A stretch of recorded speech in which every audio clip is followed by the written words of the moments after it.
Hey guys, welcome to Solo ReacTalk. Today I'm going to be reacting to Linfamy, History of Japan. Today's episode is called This Is My Land, Taika Reforms. If you want to check out my previous reactions, I'll put the cards right up here. Just click on them and you'll be able to access them. Okay, let's start.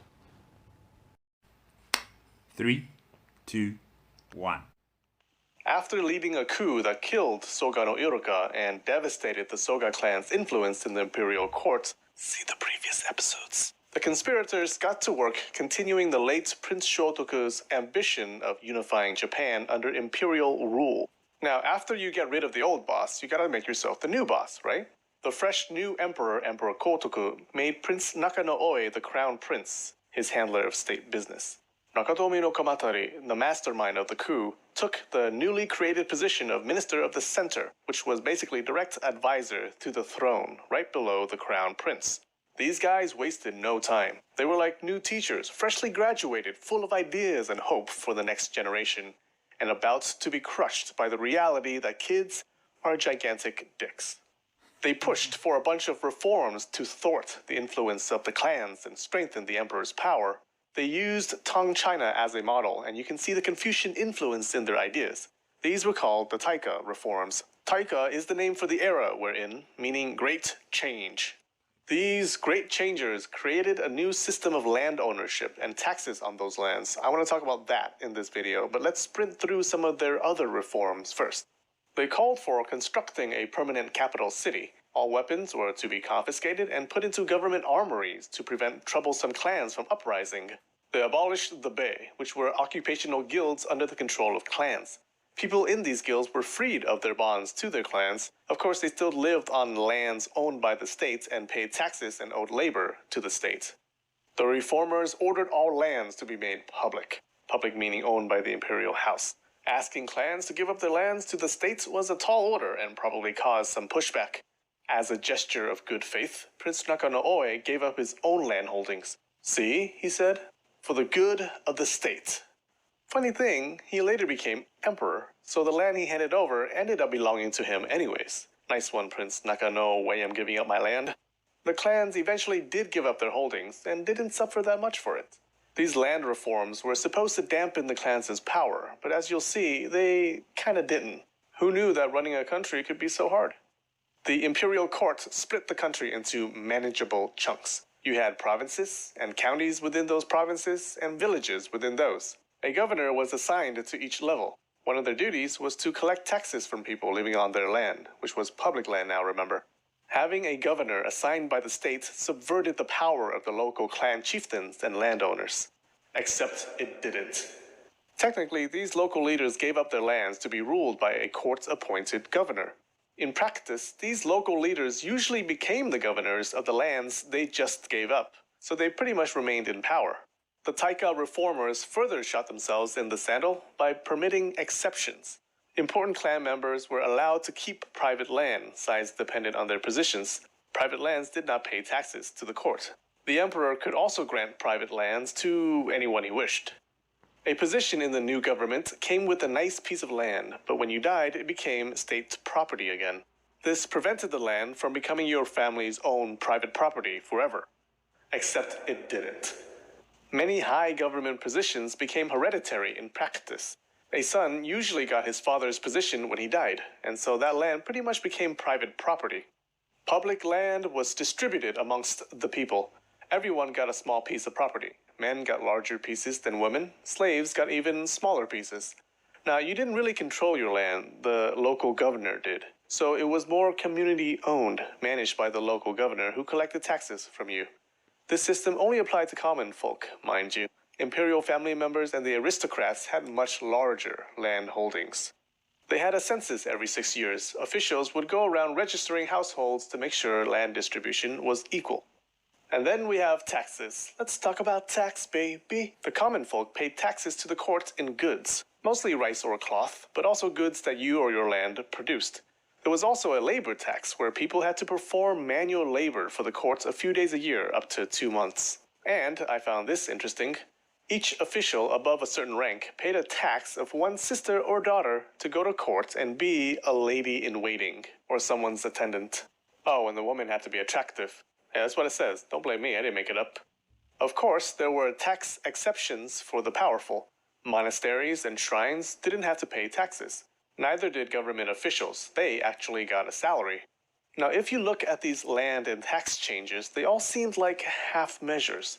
The goal was to siphon power away from the clans, but all the exceptions and special treatment that clan leaders received pushed directly against that goal.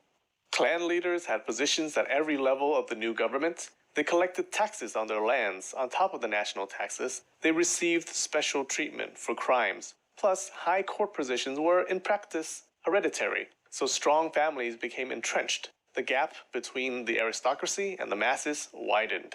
The reformers could have really stuck it to the clans and removed all those exceptions. So why didn't they?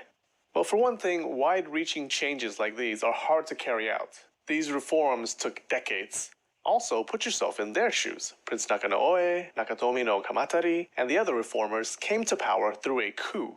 Their peers weren't exactly like, oh, you guys killed our colleague in cold blood and now you're in charge? Great, we'd love it if you pushed us around. Now, their colleague was a bit of an ass, but still, it wasn't a good look. The reformers had to tread carefully or they risk facing another coup in the future. So they avoided completely overturning the rice cart, allowing the clans to pretty much stay in power. Still, you had to hand it to the Taika reformers. It was another step in unifying a country under a centralized government, done mostly without bloodshed. Later reformers would opt for the more straightforward, bloody route. Thank you to the new patrons, Yoko Elf and Accessible Japan. Welcome. Hey you maniacs, thanks for watching. If you liked the video, then leave a like. If you didn't like the video, then click the subscribe button to subscribe for more videos. And did you know that this video is part of a playlist? Oh yeah, check it out, it's over there. There. There.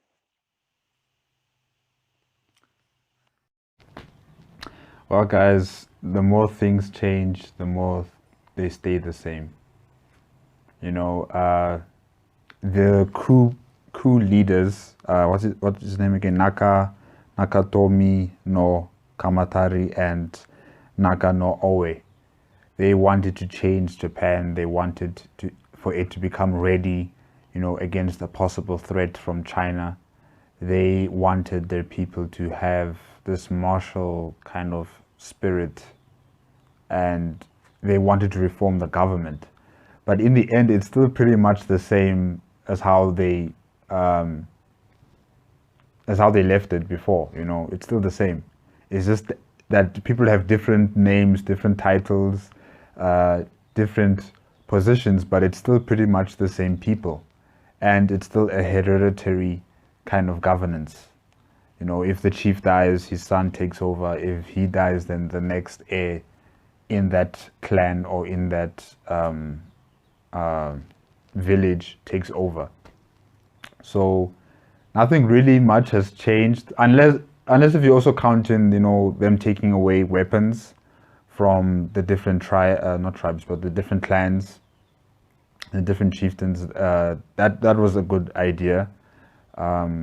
You know, it's just like in the modern times, you know, when there's gun control, you know, governments want to relinquish the accessibility of firearms to the public because, you know, it can cause serious situations, you know, like public shootings, your typical crimes with guns and gang wars and stuff like that. So they're also taking away their weapons to prevent any types of coups, any types of civil unrest in whichever region. So I understand that part and I agree with it. And the part of the tax, paying tax with your daughter or your niece, guys, oh, no, that was just wow. That's just wow. Yeah. Oh, you know, if I had a daughter and she was beautiful, I would make sure that I would find ways to make her look unappealing to these men who are scouring around the country looking for women to pay tax for the family. I would try and make her so unappealing. I would shave her head one side. I would put what is it, like stones in her mouth, and she puts them like in her cheeks here to make her cheeks look, you know, puffy, and she goes, you know, something like that. You know, just trying to make her look unappealing. Even give her some boyish attitude, you know, teach her some boyish attitude, make her become a tomboy, if that's possible. Yeah, make her become a tomboy, let her be someone that is so totally different to what society expects of a woman. You know, that's what I would do with all my girls, no matter how should I say, even unappealing or appealing they may be to other men or in the standards of society. I will try to make them the complete opposite as much as possible, so that people don't even give them the time of day until they find someone to love, and then they can take out all the makeup and all the attitude and, you know, just be the woman they want to be with the person that they love. Until that time, they have to act it out. That's what I'll do. And yeah, it is going to be a long road to these reforms. And like Linfamy said, there is going to be some conflict. And I guess in the next episode, we're going to check out if there's any conflict. And yeah, guys, that's it for today.